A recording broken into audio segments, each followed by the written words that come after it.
Monsieur l'abbé, après l'exposé des prophéties authentiques, vous vouliez nous mettre en garde au sujet d'une fausse prophétie.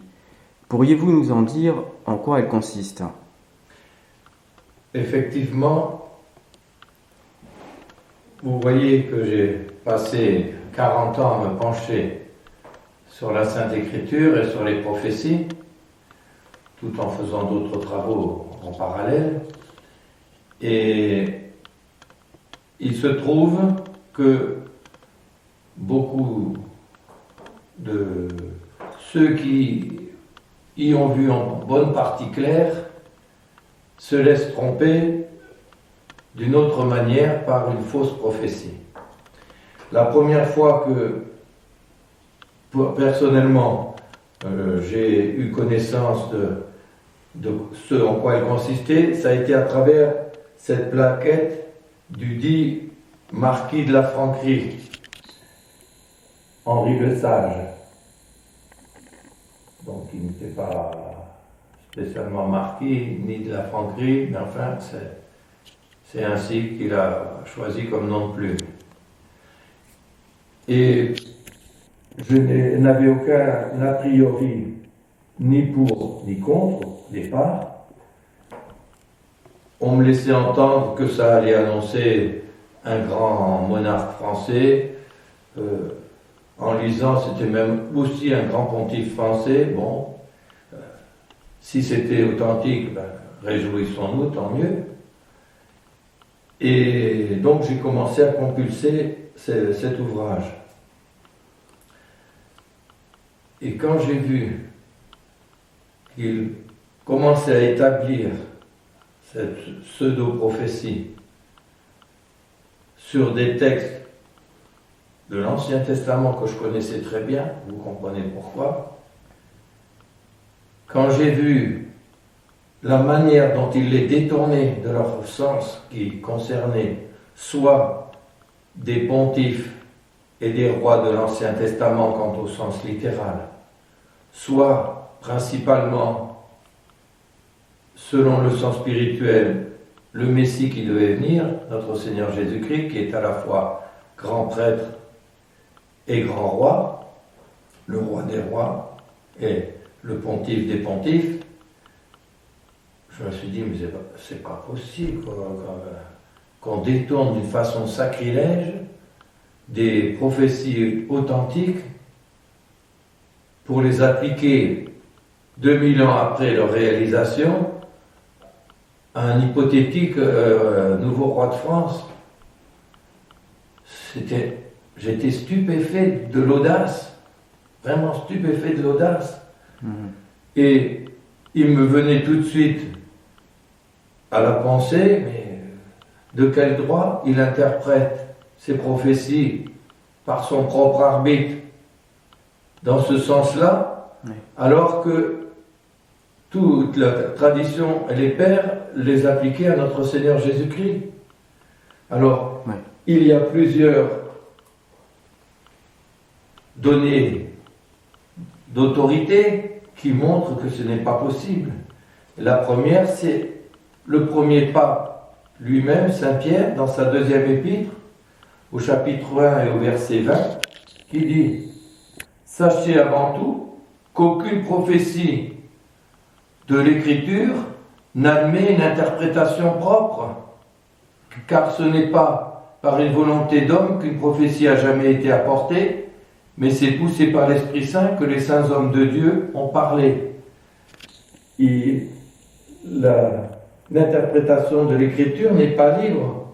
Ce sont les protestants qui ont prétendu pouvoir interpréter les prophéties comme bon leur semblait, mais l'Église a toujours enseigné le contraire.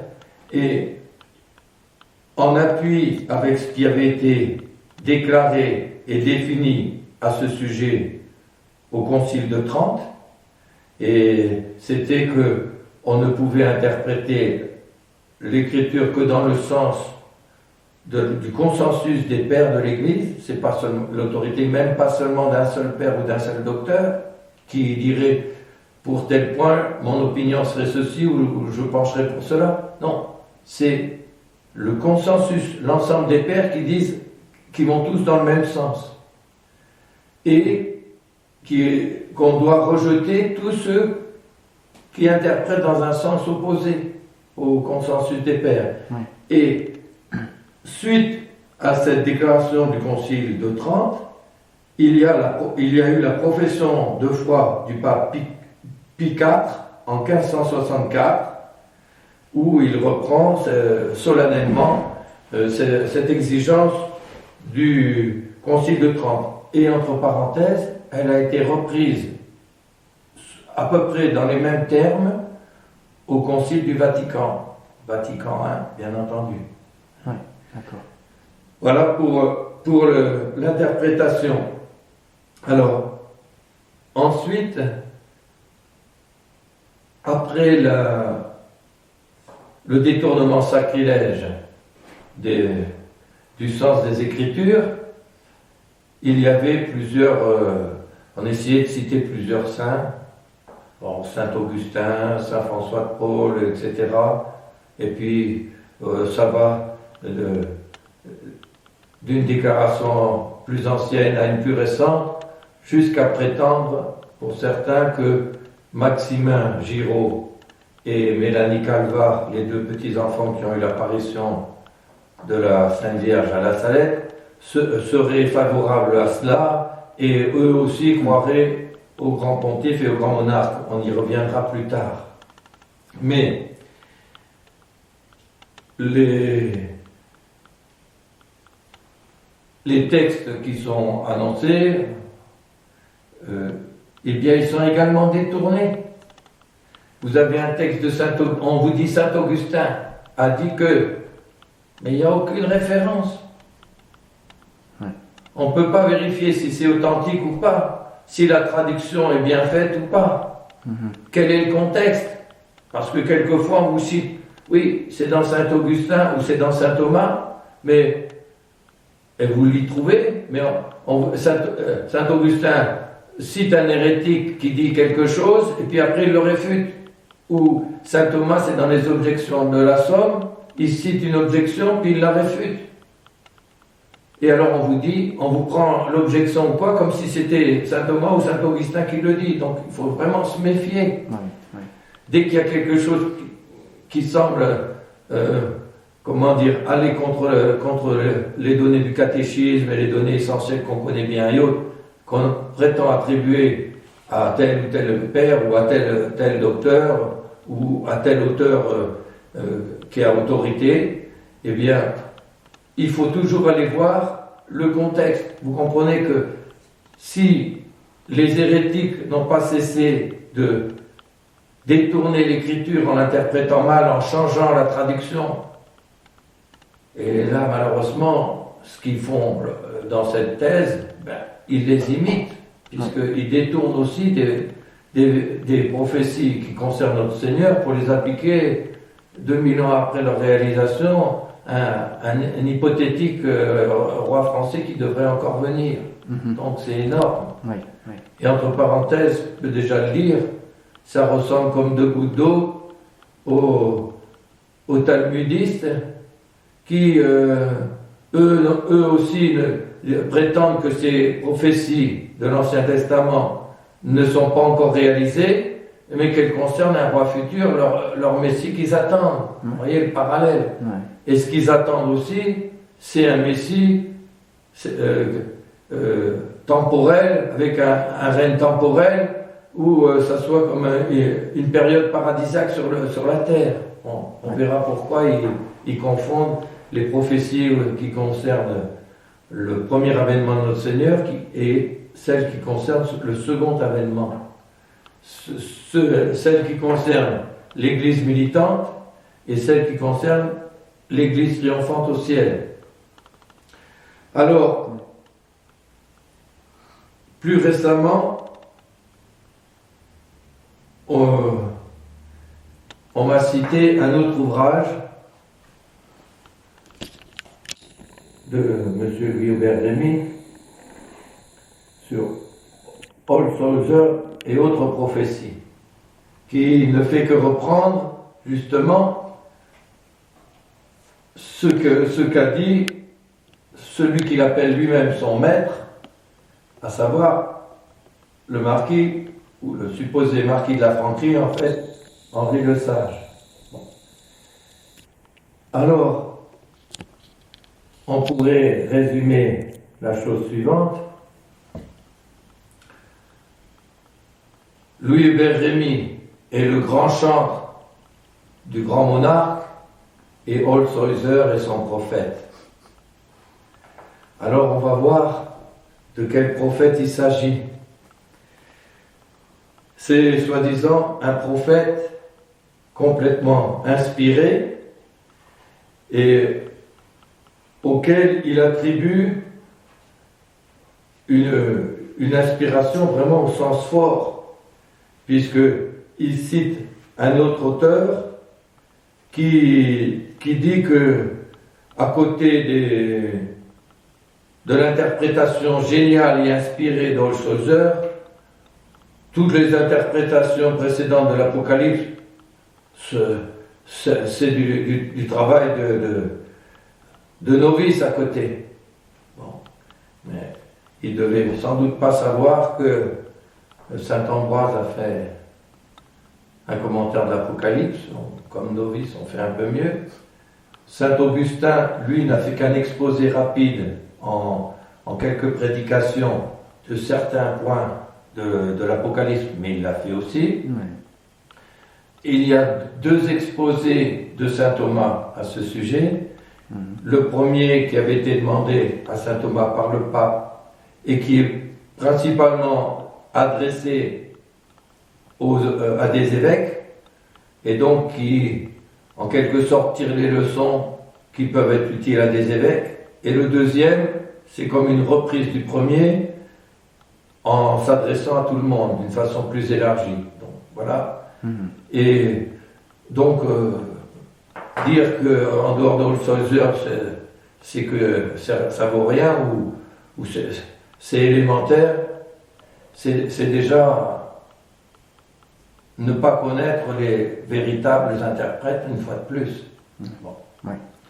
Mais, quand on sait que Louis Hubert, là, ici, n'a fait que reprendre, pour une bonne part, ce qu'avait dit le marquis de la Franquerie, là, il faut savoir que le marquis, entre guillemets, de la Franquerie, lui, il est allé chercher ici. Voilà l'origine. C'est intéressant. Vous voyez, c'est publié en 1871. C'est la 4e édition, augmentée avec la proclamation du Grand Roi. Oui. C'est marqué en tout petit ici. Dans la première édition, il n'y avait pas la proclamation du Grand Roi, mais... Et à la fin, il dit, il est là, il arrive, il est là le Grand Roi. Et on a à la fin, effectivement, la proclamation du Grand Roi. Voilà, ça y est, là c'est du palpable. Hein. On touche là, c'est pas seulement du rêve à long terme là. Là c'est du palpable à court terme. Il est là le Grand Roi, il vous parle français. Hein, je m'adresse à vous. Or, que dit le Grand Roi, entre guillemets, dans sa proclamation du Grand Roi? Je vous lis juste le début. Français, je suis au milieu de vous. C'est pas le futur, hein. Il est là, il est là. Vous m'avez ouvert les portes de la France et je n'ai pas pu me refuser le bonheur de revoir ma patrie. Alors, qui est ce grand roi? Il est là, il est à Chambord. Il est comte de Chambord et il fait sa proclamation et à la fin,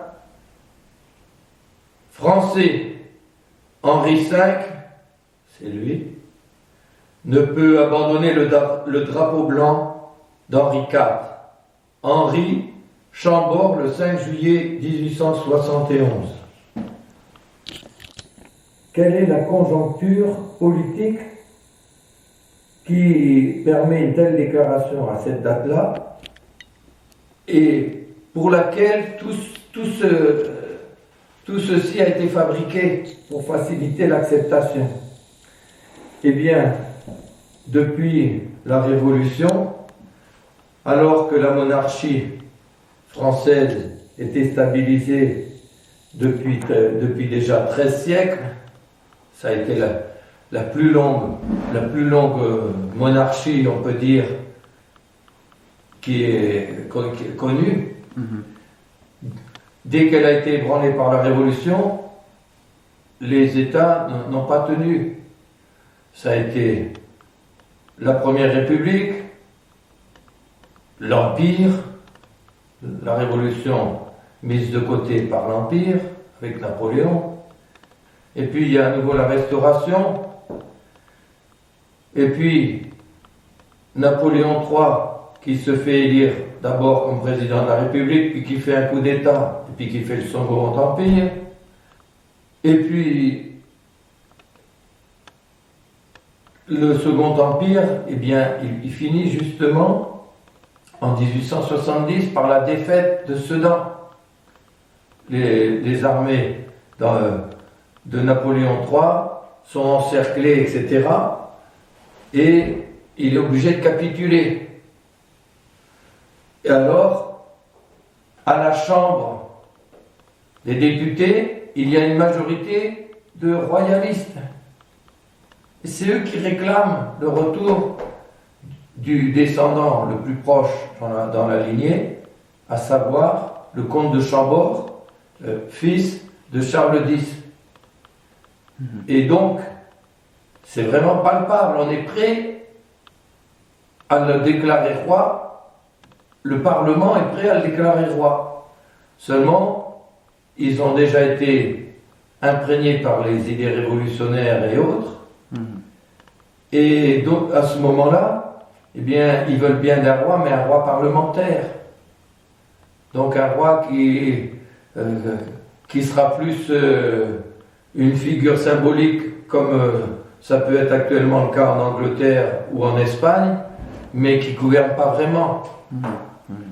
Et le symbole de l'un et de l'autre, c'est vous acceptez quand même l'acquis de la Révolution et son drapeau, bleu, blanc, rouge. Entre parenthèses, le drapeau bleu et rouge, c'est Paris, et le blanc, c'était celui du roi. Donc c'est le roi prisonnier de Paris. Donc c'est tout un symbole aussi, à ce niveau-là.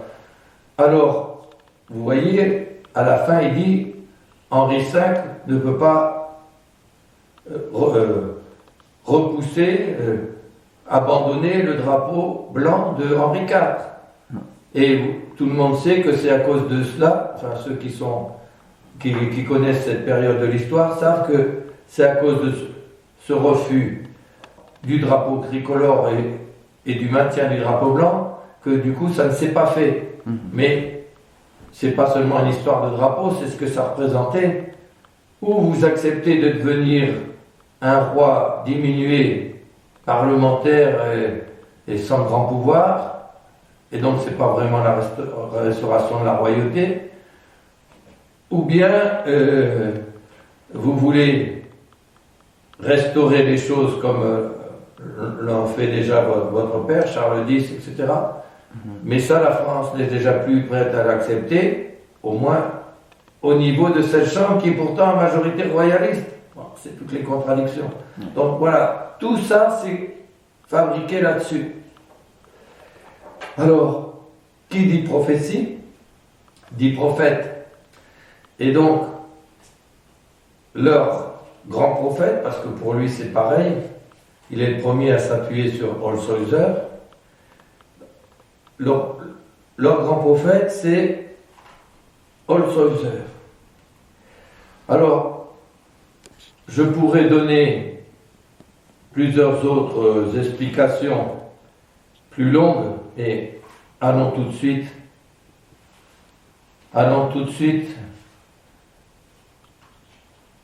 à ce qui va montrer que c'est pas un vrai prophète et c'est pas un homme inspiré. Et même, certainement il ne le savait pas. C'est même quelqu'un qui va faire dans son commentaire de l'Apocalypse ce qui avait été interdit sous peine d'excommunication par le pape Léon X. Je vais y revenir. Alors c'est le chapitre 3 de ce livre. Chapitre 3. Quand viendra l'Antéchrist de la fin des temps? Alors voilà, il mélange toujours les deux terminologies que j'ai expliquées. Et de l'Antéchrist, quand viendra l'Antéchrist? Voilà trois grandes et intéressantes questions. Sommes-nous encore éloignés de la fin du monde? Quand viendra l'Antéchrist? Que sera et que fera l'Antéchrist? Bien, écoutez bien, toutes les traditions, alors les mêmes, les mêmes prophéties, les mêmes traditions qui nous parlent du grand roi et du grand pape, nous parlent en même temps de l'Antéchrist. Bon sang, quel culot, du grand roi et du grand pape, du grand pontife et du grand... parce que lui, pontife, il met du grand pape et du grand roi. Quel culot! Si on attribue ces prophéties comme elles doivent l'être à notre Seigneur, d'accord, mais alors ça fait 2000 ans qu'elles sont réalisées déjà. Mais si on les attribue à leur pseudo-rêve, leur pseudo-mirage, c'est complètement faux.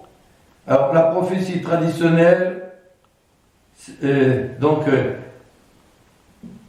il cherche à montrer, alors le nom, All Soldier croit que l'Antéchrist portera le nom d'Antimos, sans honneur.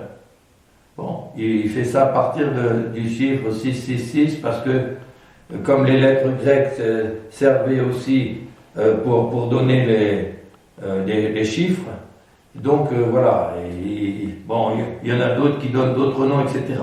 Bon, mais ce qui va nous intéresser ici, c'est la date. La date.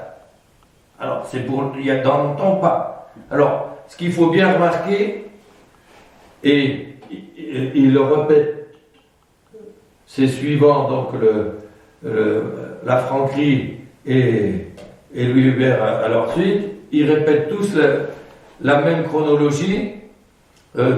Pour le 5e âge, je crois, il y a des troubles, etc. Oui. Ensuite, il y a le grand monarque et le grand pontife. Et ensuite, seulement, il y a l'Antéchrist. Alors, on peut déjà noter l'absurdité, avant de voir sa fausseté, l'absurdité d'une telle chronologie. Parce que d'après eux, alors il y en a qui vont même jusqu'à dire, c'est le cas de l'auteur là, que le règne du Sacré-Cœur n'a pas encore eu lieu. Les Juifs aussi disent ça. Non, le Messie n'est pas encore venu. Non, c'est pas encore fait. Après 15 siècles de christianisme, le Sacré-Cœur n'aurait pas régné. Alors que les Francs chantaient, vive le Christ qui aime les Francs. Christus regnat, Christus imperat. Et donc, ils n'ont pas mis regnabit ou imperabit. Le Christ régnera ou commandera, mais c'est Christus vincit, le Christ a vaincu. Christus regnat, le Christ règne, au temps des Francs. Christus imperat. Et vive le Christ qui aime les Francs. Voilà. C'est l'adhésion de Clovis et de ses Francs au Christ. Et il règne sur nous, c'est notre roi. Nous, les rois de la terre, nous sommes que ses lieutenants, ses tenants-lieux. Et c'est lui qui règne. C'est lui le grand monarque.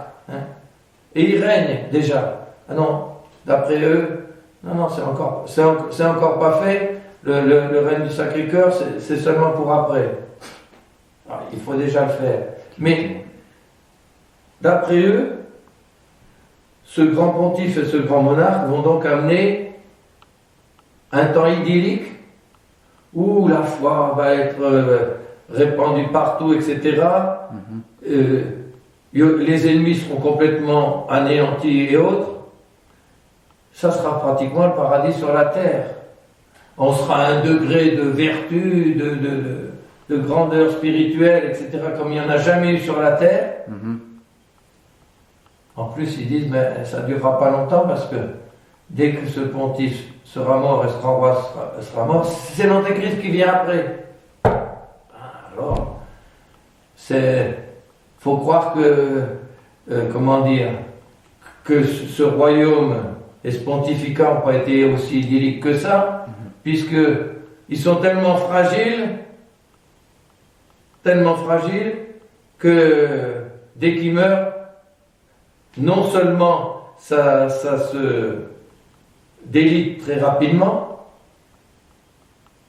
mais c'est qu'on passe du plus haut et du plus sublime du grand roi et du grand pontife au pire, au faux grand roi et faux pontife, parce que l'Antéchrist il se présentera aussi comme chef religieux et comme chef temporel. Ouais. L'Antéchrist, donc on passe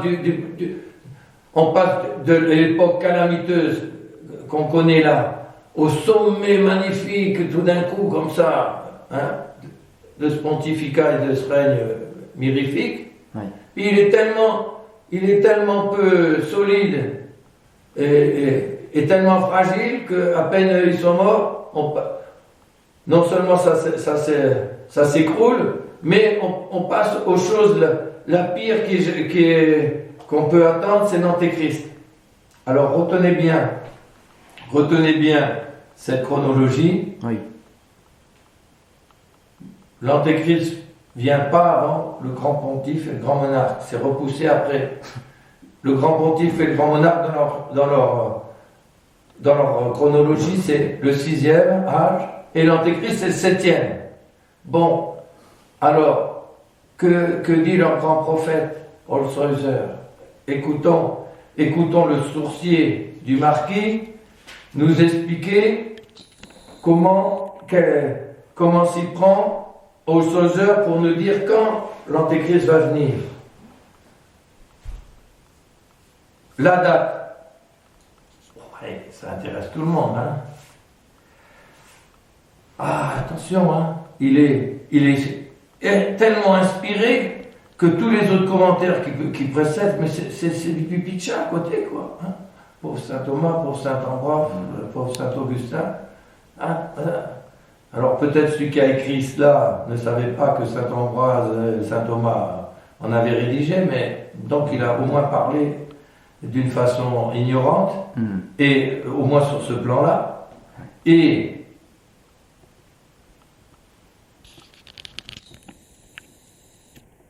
il nous donne un prophète sublime. Vous allez voir comment c'est comme le plongeon dans la piscine, puis on fait un énorme plat, hein, parce que vous allez voir le plat que ça va faire. Hein. Holshäuser procède ainsi. Alors, on sait que dans l'Apocalypse, il est dit que le chiffre de la bête sera 666. 666. 3 fois 6, donc 666, égalant 18, donne le nombre de siècles. C'est-à-dire, 18, ça fait le 19e siècle. Ouais. C'est-à-dire, l'époque où ils sont là. 666, en comptant par mois, donne celui des années. On a donc 18 siècles et 666 mois qui font 55 ans et demi. L'Antéchrist, il met quand même un conditionnel. Pourquoi? Si c'est Holshäuser et le grand prophète, pourquoi il met un conditionnel, le sourcier? L'Antéchrist serait donc né en 1855. Bon, c'est déjà passé, quoi. Attendez,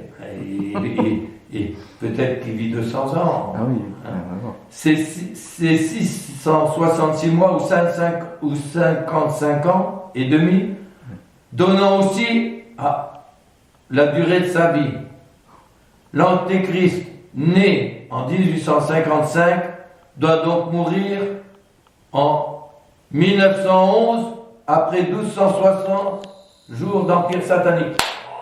Réjouissons-nous! ça y est, il est mort, il est enterré. Il n'y a plus à craindre l'Antéchrist. Il est mort, personne ne l'a su, mais il est mort en 1911. Ça y est, hein. C'est fini l'Antéchrist, c'est le cauchemar est passé. Le grand prophète Olshauser a parlé, et donc c'est fini. C'est fini. Oui, mais zut alors. Zut. Si l'Antéchrist est déjà passé, le grand monarque, on est déjà au 7e âge là, le grand monarque et le grand pontife, il devait être avant. Alors c'est pareil, c'est déjà passé, on n'a pas su, on n'a pas vu. Hein, c'est bizarre quoi. Hein. Ça s'est passé, puisque le grand prophète, il ne peut pas se tromper, il a une telle inspiration, il est inspiré tel que... Bon, vous voyez comment ça démolit complètement le grand prophète Olshauser. Ouais, c'est évident. Et alors, c'est pas fini. Il est vraisemblable que Olshauser ne connaissait pas ce que je vais vous dire. Sinon, je suppose qu'il n'aurait pas eu l'audace de chercher à calculer la période précise de l'Antéchrist. Autre chose est de faire ce que notre Seigneur nous dit. Quand vous verrez les signes, etc., vous saurez que c'est le temps. Bon, mais ça, c'est les signes généraux et la période générale. Ce qui est interdit, c'est pas de faire ça. C'est de dire ça va être en telle année, etc., par des calculs et autres. Donc exactement ce qui vient d'être fait par Olshauser, là, c'est interdit. Comment? Le 5e concile du Latran, session 11, Constitution Superne Majestatis Presidio. C'est présidé par le pape Léon X, donc celui qui a condamné Luther, en 1516, interdit, sous peine d'excommunication, de fixer un temps déterminé pour l'avènement de l'Antéchrist et la fin du monde. Donc, toute date fixe est interdite. Or, qu'est-ce qu'il fait là? Alors, vous croyez que l'Esprit Saint, lui, si Olshauser pouvait ne pas en avoir connaissance, puisque ça datait du début du XVIe siècle, bon, on avait peut-être oublié au moment où Olshauser écrivait. Donc, si Olshauser pouvait être de bonne foi sur ce plan-là, en sachant pas que ce qu'il cherchait à faire, à donner une date pour l'Antéchrist, c'était interdit sous peine d'excommunication, puisqu'il est censé être le grand prophète. Tous les autres qui ont écrit sur l'Apocalypse avant, c'est des enfants de cœur à côté, c'est des novices. Bon. Si lui ne le savait pas, l'Esprit Saint, lui, il le savait. Jamais il aurait inspiré ça. Et encore moins aurait-il inspiré quelque chose de faux. On est au XXIe siècle. Ça ferait plus de 100 ans, ça ferait 109 ans que l'Antéchrist serait mort sans qu'on le sache. Bon, voilà. Ça veut dire que c'est réduit à néant. Et ça, ils peuvent le mettre au rencard, c'est terminé. C'est réduit à néant sur ce plan-là. Alors, une fois que on se rend compte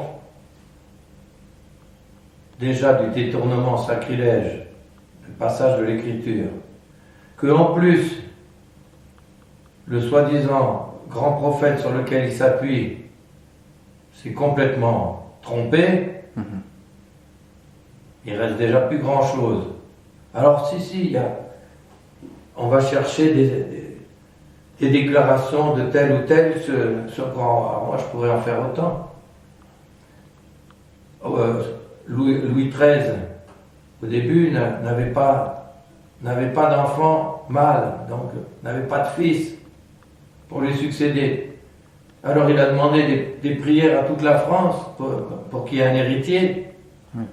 Ils ont même fait un pèlerinage à Cotignac pour demander à Saint Joseph et autres.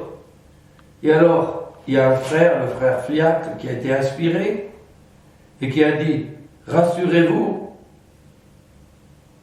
le Seigneur a exaucé vos prières et nous allons avoir un héritier, un grand roi qui nous sera accordé. » Et ça a été celui qu'on a appelé, à cause de ça, Louis Dieudonné, qui est devenu Louis XIV, un grand roi. Donc, si j'ai envie de mettre ça, je prends. Allez hop, frère Fiacre, un grand roi qui est annoncé, c'est Louis XIV. Il ne faut pas dire que c'était Louis XIV. Hop, je le mets là, ça m'en fait un. Je vais en chercher une chose. Bon. Après, on va, soi-disant, comme je l'ai dit tout à l'heure, chercher Saint-Augustin. On ne cite pas évidemment dans quelle œuvre. Je ne vois pas Saint-Augustin se transformer en oracle comme ça, c'est pas du tout son genre, mais soi-disant, il aurait proclamé que il sortirait un grand roi parmi les Francs et autres. Bon, entre parenthèses, comme il est mort en 420 et que Clovis s'est converti en 497, bon, pour l'instant on ne parlait pas encore des Francs, puisqu'on commence à en parler à ce moment-là, on pourrait tout de suite l'appliquer à Clovis, parce que ça allait changer quelque chose dans la chrétienté, avec la fille aînée de l'Église qui allait devenir le bras droit du Saint-Siège, et quand les papes allaient être attaqués, ils appelaient les descendants de Clovis, et ils venaient les défendre contre les Lombards, etc. Et c'est d'ailleurs leurs descendants qui ont... Le pape avait déjà Rome, mais ce sont ses descendants, Charlemagne, qui a c'est d'abord le père de Charlemagne qui a donné une partie des États pontificaux, et Charlemagne les a étendus. Bon. Donc, à la rigueur, on aurait pu... Mais on n'a même pas aucune référence pour Saint-Augustin. Bon. Et un grand roi franc ou quoi, à la rigueur, s'il l'avait annoncé, ben oui, 77 ans après, on avait la conversion de Clovis et autres. Bon, pourquoi aller l'appliquer 15 siècles plus tard, donc voilà, c'est complètement arbitraire. Mais alors, il cite une soi-disant prophétie là-dessus de saint François de Paule. Alors, Henri le Sage dit le marquis de la Franquerie, il ne cite pas la référence. Par contre, le sourcier, lui, il dit d'où il l'a sorti, c'est cité par Cornelius à Lapidé. Bon, je ne sais pas si M. Louis Hubert Rémy, donc il ne doit pas connaître ce livre, ou s'il le connaît, c'est encore plus grave. Parce que, du coup, il fait comme la Franquerie. Qu'est-ce qu'il a fait, la Franquerie? Il a repris tout ce qu'il y avait là-dedans. Oui, mais vous comprenez que la partie sur la date de l'Antéchrist ou quoi, il s'est bien gardé de le mettre. On voit qu'il y a de la malice là-dedans. Bien sûr. On voit que le Holshouser s'est trompé et s'est planté d'une façon énorme. Et on le présente quand même comme un grand prophète, parce que le sorcier chez qui on l'a pris, mais on efface bien entendu ça ne serait pas passé. Donc, c'est énorme. Donc, saint François de Paule est cité effectivement par Cornelius à Lapidé. Alors, malheureusement pour les tenants de cette thèse, j'ai Cornelius à Lapidé. Il m'a énormément aidé dans mes commentaires des prophéties, parce que Cornelius à Lapidé est un jésuite du XVIe siècle, et il a fait un travail gigantesque. Moi, à côté, c'est rien du tout. Il a passé 40 ans, le même temps que moi, sauf qu'au lieu d'être tout seul comme moi, et puis d'avoir à traduire du latin comme je l'ai fait et autres, lui, il a toute une armée de secrétaires pour l'aider, donc d'autres jésuites, et puis il envoie à ses confrères tous les passages des pères sur les Écritures, etc., que vous pouvez trouver, etc., vous me les expédiez. Mais il a fait une œuvre gigantesque, un commentaire, c'est pas des lamentations, hein. Les lamentations c'est 5 chapitres. C'est un commentaire des Écritures depuis la Genèse jusqu'à l'Apocalypse. Je vous garantis que moi qui suis penché là-dessus, je sais ce que c'est. C'est dingue. Il n'y a aucun autre auteur qui a fait ça. C'est incroyable. Alors, il n'a pas inventé. Il est allé chercher les écrits des pères, etc., comme j'avais fait. Il les a mis en ordre. Quelquefois, il a interprété, parce que il s'est beaucoup, bien sûr, appuyé sur Saint Jérôme pour l'Ancien Testament. Oui. Mais il y a des passages sur le Lévitique, etc. Allez trouver des commentaires. Hein. Alors, oui, des fois, c'est cité par tel docteur dans un sermon et tout ça. Donc, vous voyez le travail énorme qu'il fallait faire pour aller trouver l'interprétation authentique de l'Église sur tous ces points-là. Et pourquoi fait-il ça? Parce que ses supérieurs l'ont chargé de le faire. Et pourquoi c'est si important? Pour contrer les protestants qui eux, vont chercher des versets un peu partout dans l'Écriture et puis qui les interprètent à leur manière. Donc il faut pouvoir leur donner en opposition l'interprétation authentique de l'Église et que les fils de l'Église sachent que tel verset est interprété comme ci et comme ça par l'Église et par ses saints docteurs et par la manière des protestants qui la déforment. Donc voilà, c'est important. Alors, je suis allé voir, c'est une lettre de Saint François de Paule qui est adressée à un Espagnol qui était très pieux. Et qu'est-ce qu'il fait dans cette lettre?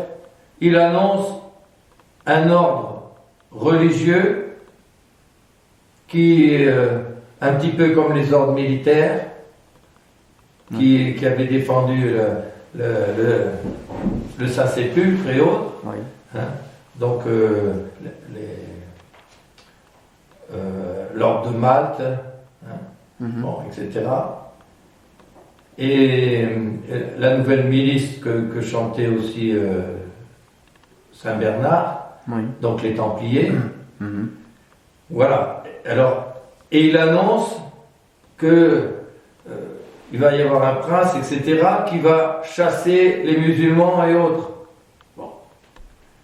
Et effectivement, je crois que c'est 50 ans après cette lettre, c'est Isabelle, la catholique, qui va épouser Ferdinand II d'Aragon, ce qui va unir toute l'Espagne en un seul royaume. Et c'est eux qui vont finir le travail qui avait déjà été fait en grande partie par un autre Ferdinand, Ferdinand III de Castille, qui était cousin de Saint-Louis. Ils vont donc finir de délivrer l'Espagne du joug des musulmans en prenant un des derniers bastions, c'est-à-dire le royaume de Grenade. Et après, ça va devenir le grand royaume catholique d'Espagne qu'on connaît, uni. Et comme les musulmans avaient fait transporter les cloches de Compostelle qu'ils avaient priées pendant un instant, parce qu'il y avait une résistance quand même en Espagne, sur le nord de l'Espagne, ils avaient fait prendre des chrétiens, à d'autres chrétiens, ils avaient fait apporter jusqu'à Grenade. Il a pris des musulmans, il a repris les cloches de Saint-Jean-de-Compostelle qui avaient été transportées il y a des siècles. Et hop, il les a fait reporter sur d'autres musulmans, cette fois-ci, à Compostelle. Bon. D'accord. Et il y a une phrase qui dit ceci. Alors il n'y aura plus qu'un empereur et 12 rois, etc. Ça vient après. Et ça, il ne le cite pas, évidemment. Mais avant, il n'y aura plus qu'un pasteur et un troupeau. Et ils régneront dans les siècles des siècles. C'est quoi un pasteur et un troupeau? Le pasteur par excellence, c'est le Christ. les pasteurs participaient, c'est le pape pour toute l'Église, c'est les évêques pour tel ou tel diocèse, un seul pasteur et un seul troupeau, c'est la Sainte Église. Eh bien, cette phrase, elle est transformée en « Il n'y aura plus qu'un seul pontife et un grand roi pour toute la terre, et ils régneront dans les siècles des siècles. » Voilà. Ouais, la petite fraude. Hein. Voilà. Quand on a fait les énormes détournements d'écriture qu'il y a avant, allez vous étonner. Donc voilà. Voilà l'honnêteté des sourciers, de ceux qui tiennent cette thèse, qui certains sont évidemment de bonne foi, ils prennent pour argent comptant ce qu'on leur dit, ce qu'ils ont lu, hein, et ils imaginent que ça y est, c'est réglé. Bon. Donc, c'est énorme, n'est-ce pas? J'ai fait allusion plus haut à l'objection de certains qui disent que les deux voyants de la Salette croyaient à la venue du grand pape et du grand monarque. Alors, comme disait un des professeurs du séminaire que je n'ai pas connu, parce qu'il y a eu des purges déjà avant mon arrivée, pourtant je suis arrivé que 4 ans après le début, il y en a eu après, il y en a eu pendant, il y en a eu après, bon. Et puis j'en ai fait partie dans un sens aussi, mais c'est un professeur, ça avait tellement marqué mes confrères des années supérieures qu'il le répétait. Alors, quand on lui disait quelque chose comme ça, très bien, très intéressant, monsieur l'abbé, très bien, très bien. Veuillez citer vos sources. Prétendez que Maximin et Mélanie ont soutenu le grand monarque, ils y croyaient, etc. Citez vos sources. Alors, j'ai été un petit peu étudier les choses pour essayer, je dirais, de faire du bien à ceux qui essaient de se rapprocher aux moindres branches, puisqu'on m'a dit que l'un d'entre eux a reconnu publiquement, il a déjà beaucoup avancé en faisant ça, puisqu'il envoie promener, du coup, toute une partie du sourcier et de la franquerie, et y compris de Hubert avec Holzhäuser, qu'il n'y avait aucun texte dans l'écriture ni dans les pères qui parlait d'un grand monarque et d'un grand pontife français, surtout pour la période juste avant l'Antéchrist. Oui. Il n'y en a pas. Donc le fait qu'il ait déjà reconnu ça, c'est énorme. Après, il a essayé de se raccrocher aux branches en disant oui, mais les deux voyants, alors les deux voyants. Alors, paraît-il que, ah oui, c'est Monsieur Dos, n'est-ce pas? Oui. Alors, vous voyez, c'est un livre, Résiac, c'est tout près de chez moi.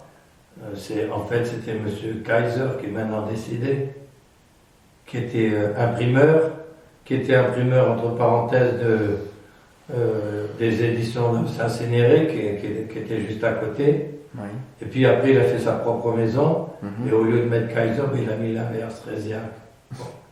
D'accord. Alors, là, c'est un livre de Henri Dion, Maximin Giraud, berger de la Salette, ou La fidélité dans l'épreuve. Et le seul endroit où il soit vaguement question d'un grand roi, oui. Ça va être dans un texte qui serait celui du secret de Maximin. D'accord. Mais bon, cette édition-là, c'est une édition évidemment récente du XXe siècle. Oui. Et donc, voilà, 1988, octobre. Et donc, prudemment, l'auteur dit texte que Maximin aurait au conditionnel remis à Monsieur Dos le 11 août 1851. Qu'est-ce que ça veut dire? Ça veut dire que ce monsieur Dos a prétendu, après la mort de Maximin, que Maximin lui aurait remis le texte du secret qu'il avait reçu de la Sainte Vierge et que ce texte, ça serait cela. D'accord. Bon. Donc, c'est déjà maigre, parce que qui est monsieur Dos pour nous assurer que c'est vraiment Maximin qui lui a remis ça? Surtout quand on voit la teneur, on est sûr que c'est pas la Sainte Vierge qui aurait pu dire ça. Ça, c'est absolument certain. Vous allez vite vous en rendre compte. Hein. Alors, en fait, il explique, l'auteur, on voit bien qu'il a bien étudié la chose, qu'il y en a 4 versions en plus. 4 versions. Et sur les 4 versions, il n'y en a qu'une, et en plus c'est une version abrégée et résumée, comme si où on parle d'un grand roi. Bon. Version Girard abrégée, donnée verbalement selon lui par le chanoine de Taxis. Bon. Alors, c'est soi-disant une version abrégée très courte, et c'est le seul qui parle de grand monarque, et vous allez voir, il ne parle pas le grand monarque et le grand pontife, mais il parle d'un grand monarque. C'est déjà ça. Mais je vous lirai les choses plus complètes après. Je vous lis d'abord celui-là. Les 2 tiers de la France perdront la foi, l'autre tiers la conservera, mais pas vive. La foi se réveillera dans notre patrie. Il viendra un grand monarque qui rétablira toutes choses pour la religion et pour la société. On ne sait déjà pas le grand monarque, etc. L'Église redeviendra très florissante. Le pape qui viendra après Pie IX ne sera pas romain. À la fin viendra le grand monstre. Bon, le grand monstre, c'est l'antéchrist qui l'appelait comme ça. Donc ça, c'est la version abrégée. Hein. D'accord. Et alors, bon, vous voyez que c'est vraiment pâle, hein, pour faire dire qui croyait au grand monarque avec et au grand pontife. Voilà. Ça manque de précision. Et en plus, c'est une version abrégée, donc donnée après sa mort, etc. Hein? Mais maintenant, vous aviez le même Girard, il y a la version plus complète. Après, il y a variante de Curic et variante de Zanetti. Bon, ça recoupe un petit peu ce que j'ai mis, sauf qu'il n'y a pas de grand monarque.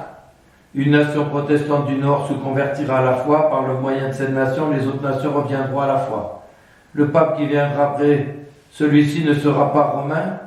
Bon, après celui-ci, c'est-à-dire Pie IX, ça a été Léon XIII. Bon, il n'était peut-être pas romain, mais il était quand même italien. Hein. Et quand les hommes se convertiront, Dieu rendra la paix au monde. Bon. Puis cette paix sera troublée par le monstre. Alors, dans l'autre version, Zanetti, c'est un italien, c'est la durée de cette paix si belle sera interrompue par l'antéchrist. Parce que c'est la façon dont il serait censé parler de l'antéchrist en l'appelant le monstre. Bon, mais voilà, le 7e membre, c'est bien le texte qui est soi-disant le secret de Maximin, et soi-disant donné par la Sainte Vierge. Bon, vous allez voir, on va faire un plat dans la piscine comme pour Holshouser avec l'antéchrist mort et enterré en 1911. Ben là, c'est pareil. Et le monstre arrivera à la fin du 19e siècle ou au plus tard au commencement du 20e. Dans l'autre version Zanetti, l'antéchrist se manifestera à la fin du 19e siècle ou au commencement du 20e. Bon, on est 100 ans plus tard au 21e, il n'y a rien eu. Ça ne peut pas être la Sainte Vierge qui a donné ça. Donc, et c'est la seule chose qu'on a, soi-disant, de Maximin.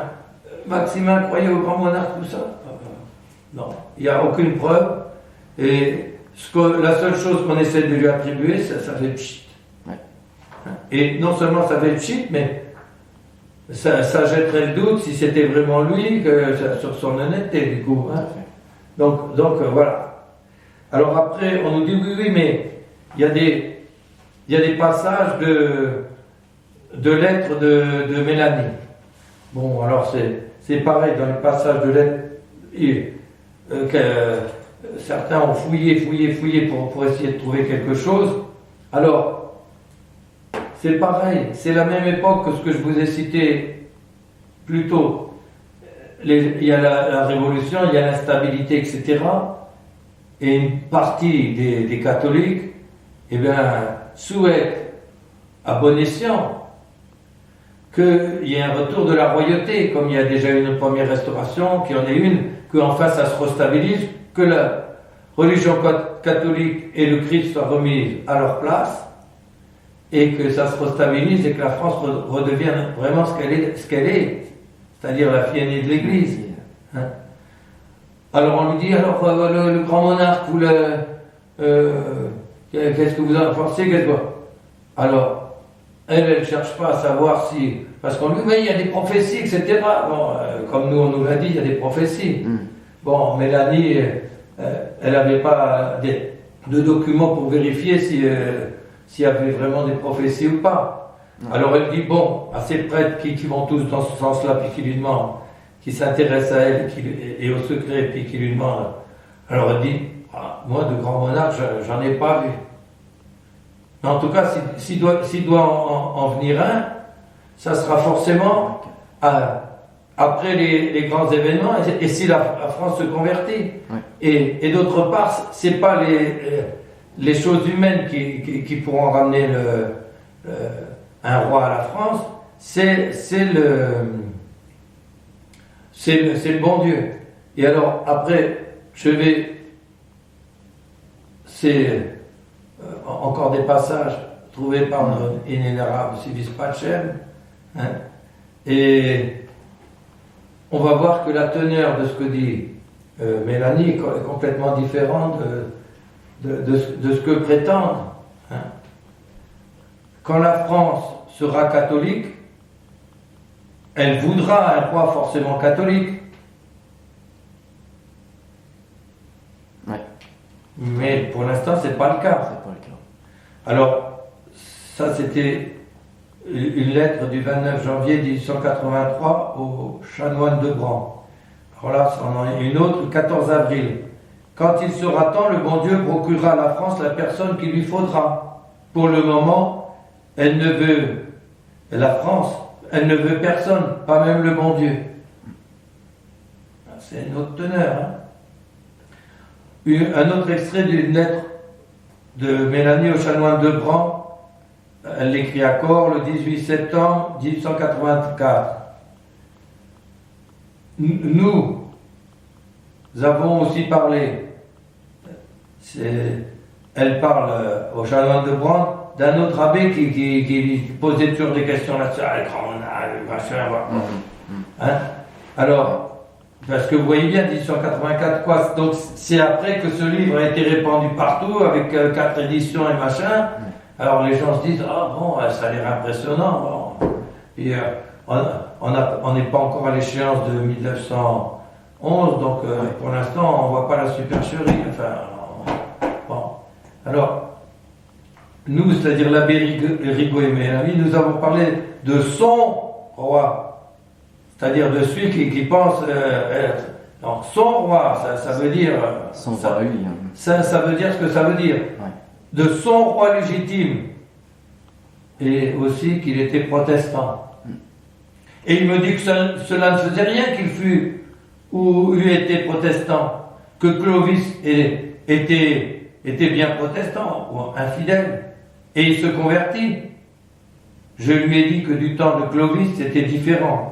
La France n'était pas catholique, ni son roi non plus, et qu'aujourd'hui la France était catholique. Le roi devrait l'être aussi. Entre parenthèses, il n'y avait pas de France encore. Qu'est-ce qu'a fait la France? Les Francs étaient là et tout ça, mais ce n'étaient pas les seuls sur le territoire. Il y avait les Gallo-Romains, et il y avait des évêques partout qui tenaient les cités. Et ça, Clovis l'a bien compris. Donc il a battu les Alamans, il a battu des Visigoths, il a battu d'autres. Et donc il s'est installé comme une autorité temporelle. Hein. Mais tant qu'il ne s'est pas converti et qu'il n'a pas l'alliance des évêques, il reste très fragile. Qu'est-ce qui fait la France? C'est le fait qu'il se convertit, que du coup les évêques l'appuient, que du coup les gallo-romains qui étaient déjà chrétiens et catholiques s'unissent au franc, et c'est cette union-là dans l'unité catholique qui fait la France. Jusque-là, c'était la Gaule. Et c'est là que ça devient la France. Alors je reprends. La France n'était pas catholique, la France, disons le territoire, n'était pas catholique, ni son roi non plus, et qu'aujourd'hui la France était catholique, le roi doit l'être aussi. Et ensuite, puisque le roi d'une nation catholique doit être le brave roi de la Sainte Église, un protestant ne peut pas prendre les intérêts de l'Église, se trouvant lui-même hors de l'Église. Oh, que nous avons besoin de l'aide de Dieu pour ne pas nous fourvoyer, ne pas tomber dans l'erreur par trop de confiance en nos propres lumières. Vous voyez, on est loin d'une croyance au retour absolu d'un roi. Mélanie sur le projet de retour d'une nouvelle Jeanne d'Arc. Lettre, toujours au chanoine de Bran, du 10 octobre 1885. On m'a écrit de Lyon que la nouvelle Jeanne d'Arc a son drapeau et sa brillante armure. Vous voyez, c'était vraiment une espèce d'effervescence, d'ébullition, de genre apparition là et tout ça. Bon, c'était encore un moment où les choses où on pouvait espérer, et c'est vrai, un rétablissement de la royauté, etc. Pourquoi pas? Elle entrera en France avec 200 000 soldats hollandais et américains. Oh là là. Elle ira prendre le grand roi Neudorf, le fera baptiser. Alors c'est lui le protestant là dont parlait l'abbé Rigaud. Elle prendra le grand roi Neudorf, le fera baptiser avec grande pompe, et puis détruira tous les ennemis de la Sainte Église. J'ai répondu que si la France, le front dans la poussière, faisait la pénitence des Ninivites, quoiqu'elle soit plus coupable, parce que les Ninivites, ils n'avaient pas reçu la révélation, ils n'étaient pas devenus catholiques comme nous. Sa pénitence serait sa Jeanne d'Arc. Que sans cela, il n'y a pas de Jeanne d'Arc pour la France, il n'y a que des grands châtiments. Voilà, elle nie pas. Elle regarde la réalité en face. Or, là, il n'y a pas ni de Jeanne d'Arc, ni de roi, ni de désir de roi et tout ça. Et donc, les seules choses qu'on peut attendre, c'est les grands châtiments. On commence à en goûter un petit peu, là. Et il y a dans une autre lettre, elle dit, mais enfin, il tombe du ciel, il tombe des nues avec son Neudorf. Donc, voilà. Alors, une autre lettre, le Canet, 15 juin 1888. Dieu fera-t-il monter sur le trône de France l'actuel duc de Parme? Vous voyez, on voit que c'est des royalistes qui lui demandent. Alors. C'est un secret qui reste dans la nuit pour le moment. Bon, elle dit, elle ne rejette pas l'idée en soi, ça reste possible quoi, mais bon. Parce que notre France d'aujourd'hui n'est pas disposée à vouloir selon le Très-Haut, un roi très chrétien, et n'a pas le jugement saint pour le choisir. C'est Dieu seul qui le donnera en son temps, si toutefois on mérite que Dieu nous fasse miséricorde. Bon, une autre lettre, le Canet, 7 décembre 1888. Un de ces jours, je renverrai les papiers de M. l'abbé Rigaud, après les avoir lus, s'il plaît à Dieu. Il est bien à désirer qu'il ne s'occupe que de la gloire de Dieu et de la très sainte Vierge. Et il n'est pas le seul qui se préoccupe du roi qui viendra dans des temps meilleurs. Ah, c'est ce qu'on vient exactement de dire. Voilà. On rêve d'un roi temporel ou quoi, du coup on ne s'intéresse pas aux choses de Dieu, etc., à la pénitence qu'il faudrait faire. Et elle ajoute, il me semble que c'est un passe-temps inutile s'il n'est pas pécamineux. Messieurs, là. Ah, c'est dur, Messieurs qui rêvaient du grand monarque, et qui pensait qu'à ça, etc. Il me semble que c'est un passe-temps inutile s'il n'est pas pécamineux. Bon, à part ça, elle est vraiment pour. Hein. C'est comme si sur un navire en détresse, par les vents, la plupart des voyageurs ne s'occupaient que du moyen, après le naufrage, de retrouver un capitaine pour commander le navire. Pauvres gens. Bien. Alors il paraît que Mélanie de votre côté, ben, pauvres gens. La mer est agitée de la sorte par leurs iniquités et leur coupable révolte envers le capitaine des capitaines. Ah ouais, le roi des rois, c'est le Christ. Hein. Elle est catholique, elle a le même cœur que nous, hein. Elle a la même pensée que nous. Et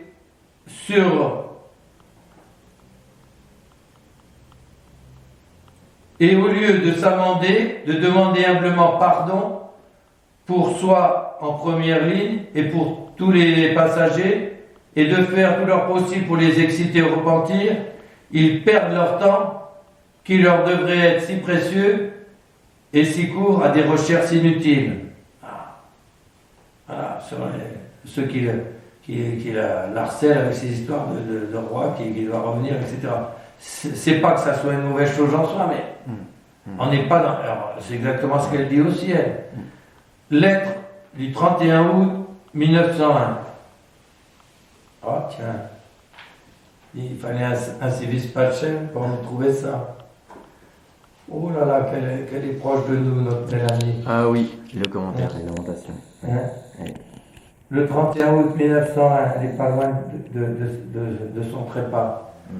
En attendant, je chante avec Jérémie ses lamentations sur la Jérusalem de France. Oh, combien de choses foudroyantes je voudrais lancer jusque sur les toits des dieux de la terre. Alors, c'est une façon d'exprimer, hein. De ceux, et ils sont nombreux, qui sont loin de se montrer les envoyés, les représentants du Très-Haut. Alors là, il s'agit du clergé, notamment. Leur apathie, leur platitude, leur révérence devant les autorités civiles persécutrices et haineuses contre le Saint des Saints. Ces signes d'impiété ou de démence. Ce sont, oui, ces étoiles errantes qui tombent. Oh, comme ça correspond à ce qu'on vient de lire, hein, décidément. Parce que la racine de leur foi n'a pas trouvé sa substance.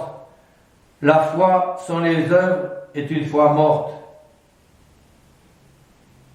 Que l'on sache bien que l'ennemi est venu dévaster notre camp parce que nous faisions 2 pas en arrière quand il en faisait un chez nous. Autrement dit, on reculait avec lâcheté. On les laissait avancer. Un petit empiédement sur un petit autre, un petit empiédement sur un petit autre, et un petit empiédement sur un petit autre. Hop, et on vous enlève ci. Et mettez les masques là.